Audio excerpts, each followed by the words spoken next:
Hi everyone, welcome back.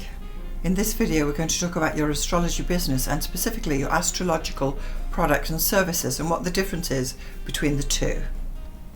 If you like astrology, give us a like in the comments below. So let's have a look at products first. All items and goodies that you create, make and sell are your products. Products can be sold when you are not there and can be sold by others. Products are ready to sell now. So anything that you make that's astrological, perhaps you're doing soaps or candles, or perhaps you're writing a book or creating calendars or something like that. Those are your astrological products. And there can be the many different types that you can make. And they are ready to sell now. They can be sold at any time. And also these items can be sold by other people. Perhaps you make your candles and soaps and you sell them in your local gift shop or something like that. Or you can take them to an astrology conference and sell them there too. Other people can buy your products and resell them on. You can also have people in this area who are affiliates of yours and they sell your products for you through an affiliate link, such as the astrology reading cards that we do for Pure Astrology. That is via an affiliate link, and although we don't create the products ourselves, other people can sell them. One of the benefits of having astrological products is that they can be sold when you are not there. You can actually sell things online, such as books and so on, for Amazon, or ebooks, or again, going back to your candles, soaps, or whatever you've got, necklaces, jewelry, and so on. Reading cards, they can be sold when you're not there. You don't have to physically be there as the astrologer to make the sale. Also, you can sell virtually when you're asleep. If you're selling books on Amazon or information or something like that, you can then sell it as you wake up in the morning. There's the money in your PayPal. So products are ready to sell right now. They are already created and ready to sell. So all of your products are ready to sell now. Perhaps you've got a box of items and you're going to be selling them, astrologically related items. Let's have a look at what your products could include as a practicing astrologer. First up, they could simply be your written horoscope column as a digital download. If you write horoscopes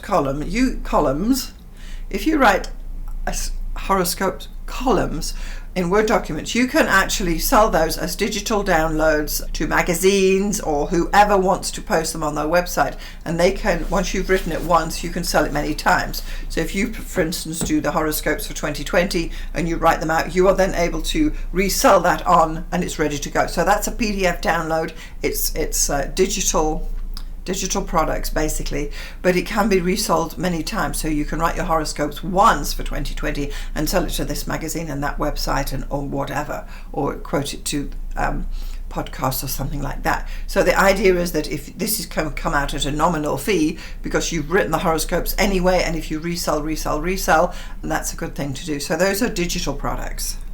The second type of products could include what we're calling audio video. So this would be anything that's an MP3. That could be a recording of a lecture you gave. It can be an audio interview you did or something like that, or class. It can be video specifically, taped webinars and podcasts of talks. So this would generally be I'm putting this in the audio category, although some are also video, but these are audio downloads, MP3 downloads that people can download. So say for instance you give a talk about Venus or something, you can then record that as an MP3 and you can resell it on your website again and again and again, and it lives forever. So these are audio downloads too, also considered digital, and it's really not something tangible you have, but it's something that they would download automatically, much like the PDF downloads. Then let's have a look at ebooks and books. So ebooks are clearly digital downloads. They can be straight off your site as PDFs, or they could be through Amazon as Kindle books specifically. But then also physical books that you have written yourself that can then be sold. You can sell them either in person if you are somewhere and you could take your books with you, or you could sell them via Amazon, or you could simply get them into a bookshop. It does depend on that, but a physical book is actually a product that now has been created and it is ready to sell to that person. So if you are carrying the books yourself in your own home and you take them with you to your conference, you have to order, say, 30 books to take with you and then sell them. And then you may or may not actually make that sale, and you may have then finances invested in books that are sitting on your shelf until maybe they do eventually sell. So that's slightly different, because now we're onto actual physical products. And then the fourth category we're talking about that I consider is a good product to sell is what I'm calling astrological knickknacks, and they can be anything that is created, such as we said previously. They can be candles, they could be soaps, they could be calendars, it could be artwork you're selling. For instance, I have several what I'm calling astrological knickknacks available through Redbubble. For instance, this would be a coaster. It's got my original design on, and you can buy a set of 4. The link will be below. So this is an astrological knickknack. What I would call it is something nice to have around the place, and you can create anything you like. It could be cards, it could be greeting cards, it could be artwork, it could be I do know a guy in Toronto doing candles and soaps and things like that, or jewelry, astrological themed jewelry, posters, and so on. So these are knickknacks, and often sold at perhaps a trade room at a conference, and there are many things that you could create there. So if you are into astrological jewelry, or you do bracelets, or you do soaps, or pottery, even mugs that says Leo, or hopefully something like that, that would be an astrological knickknack. And the selection is enormous, because you can really do anything you like. Once you've created some digital art, you can place it on many of your products, or you may just feel that you want to do knit scarves that say Virgo or something, and that would then be what I call astrological knickknacks. It's really got nothing to do with learning astrology or knowing how to read charts, but a lot of people in the general public love to have sign themed items for themselves. Capricorns love this and that, are printed on a t-shirt, and these are your astrological knickknacks. So that's the first part that we've discussed. That was products that are ready to sell now, can be sold by anyone, and can be sold when you're not there. They are products. The second section that you can where you can make money through your astrology business is through your astrological services. So your services are things that you offer, but are those which you have to attend to yourself. Your astrological services can only happen or be sold if you are there in person. So as the astrologer, you have to be there to sell these services. Let's go through a few examples. So your astrological services could be any of the following items: an in-person client consultation, natal and forecast. Clearly, if you are doing astrological consultations, you have to be there to do the consultation. You will meet with your client either online or in person, and you will do this consultation. So you have to be there to do this. These are services. The second one would be a written report for a client that is written by you. So perhaps you offer a written service. One example of this would be the conception report I offer. So I don't meet with the client, they send through the request, I go through the chart, write the report written in Word, it becomes a digital report, and then I email it to them, but I have to do it. I can't outsource the written report to others. I actually have to sit there and write this report, and take my morning or my afternoon or whatever to write this report, and I have to do it, and then you selling it. So again, that's an example of a service. You could present a lecture, talk, or workshop, and of course you have to be there. So if you are going to be speaking at your local astrology group on next week Sunday or something, you have to be there yourself. So this is again a service. You have to be present to be doing it. You can't be sitting on the beach or lying or sleeping. You have to attend to it. So all services, you have to be there. So this would be an example of how you could generate income as well by actually going and presenting. You'll get paid a nominal fee, no doubt, for your lectures, talks, or presentations. The fact that you may record it and then sell it later as an MP3, it then becomes a product. You have to be there in person to present the lecture, talk, or workshop. Another example of astrological services would be something, for example, which I'm going to use here, which is for, say, a rectification service. So if somebody comes to you, maybe you specialize in this, and they want to have their chart rectified, and they just send you the information, you work and work and work on the actual chart, you create the rectification, and you send the chart back to them. So there's no real written report, you're just generating the chart from what they gave you, and you're sending it back. Ultimately, there's no major face-to-face interaction with that client, and you are likely to be able to just they make the payment, you do the rectification chart, and you send it back to them with perhaps with a report to it as well. So in that way, you're not even doing any analysis of the chart, which is different to if you did a conception report or an electional report.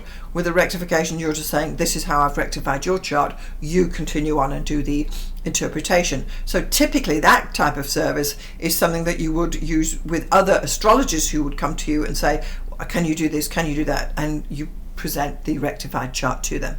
Another astrological service may be that if you like to do webinars where you're actually teaching a class online, you may have 10 or 15 students or whatever many, and you teach a class as a webinar, and you're going to be doing it next weekend at 3 p.m. Eastern or whatever it is, and you set up your date, people sign up, you have to be there to present the webinar. And this again is an example of a service that you offer, that you're going to do this at the new moon, or you're going to do it when Mars enters Capricorn or something.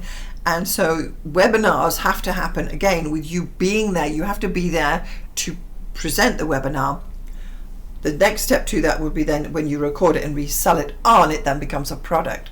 But as the actual point of doing the webinar, that is the service. You have to be there, present and correct, to do the actual webinar itself. The final example I have for services where you have to be there are things what I'm calling meet and greets.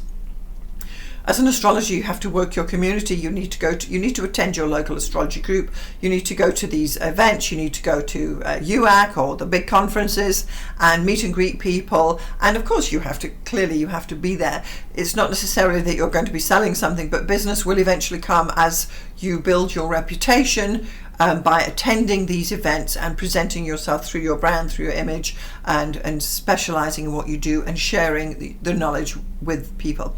There is no direct income coming from this, but you still have to attend as a service. It cannot be done by someone else. So meet and greets, where you go and you meet all these people and spread the word about what the sort of astrology that you're doing is a great thing. You could also go down to your local library, do a meet and greet down there, or community center or something like that, to spread the word about what you offer straight in your little community. So that is another example of an astrological service, which is defined by that you have to be there to do it. So to recap, we've gone over 2 ways that as you can run an astrology business and generate income. It's separated into 2 distinct categories: products and services. And to recap again, that products are items that you have created and they are ready to sell right now and can be sold by you or other people and can be sold while you are asleep.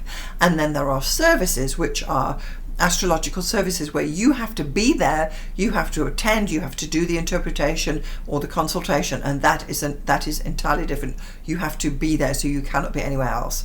So there's 2 different ways of actually running this, and ideally, if you want to build a solid astrological practice, I think a combination of the 2 things is a good thing to have. If you just focus on saying, well, I'm just going to do astrological consultations and that's it, I think that might be a bit of a narrow view, and you may have skills in other areas that you can expand into and create products to be sold. And they don't really have to be complicated. Straight up recordings of what you're doing or something like that are quite simple ways of getting into the products business as well. So I've spoken a lot about running your business and where income actually comes from.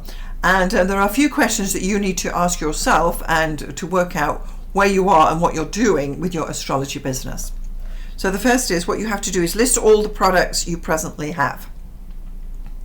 If you have products, write them down. If you've got books, if you've got candles, if you've got soaps or what have you, knickknacks and so on, webinars, videos, MP3s, all of that, write that all down and make sure that you know exactly what your products are that you're selling. The second point is to list all the products that you would like to have.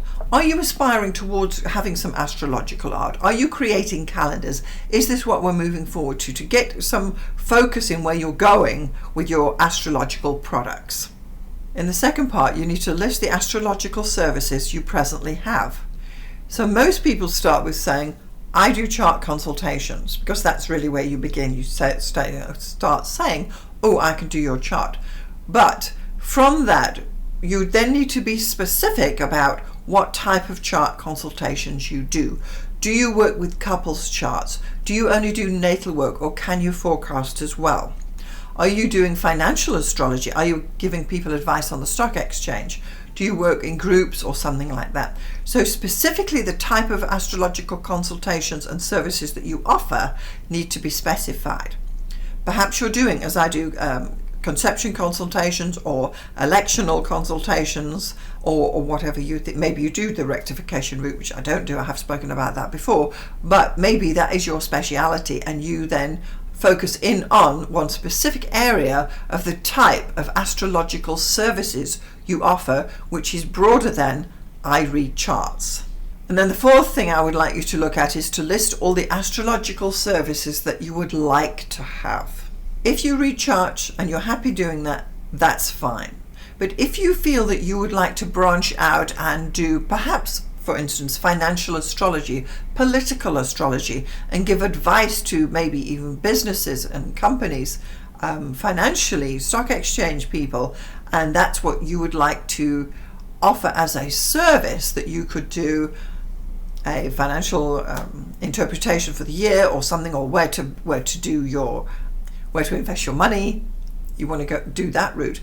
These are financial services that you would like to have, and you're going to know what your interests are. I will not know that for you, but the idea is to go from just saying, oh, I can read a natal chart, wonderful, but maybe you could stretch yourself into something else. Maybe you could extend yourself further and use the skills that you learned before you became an astrologer, so that if you were in the financial market and then astrology came to you, that's got to be your interest, where you know what's going on. Perhaps you can give support to musicians and artists, and that's the type of astrological, advanced, specialized reporting that you could do and you could offer that other astrologers will not be offering.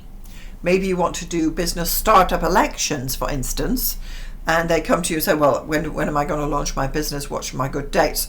And you would then be able to offer that as an electional service specifically to business. So you're niching right down into the tight spot that your expertise is in. Because I do believe that we all come to astrology, but astrology is not the only thing you do. You've got interests in this and that and the other, kids or whatever, older people, traveling or something. And those skills are what you need to bring into your specific niche on your astrological services to set you apart from the rest, from the main group of I read charts people, so that you can actually offer something specific where you are strong, that's your genius zone, and that's where you actually know things. So if you found this video helpful, please do give us a like, and I'd love to hear your comments below. If you have specific astrological products that you are offering, you can put your link down below, and other people will be able to see if you've got your candles or you've got your art or whatever it is, that is your speciality. So we want to see what it is that you are offering in your products.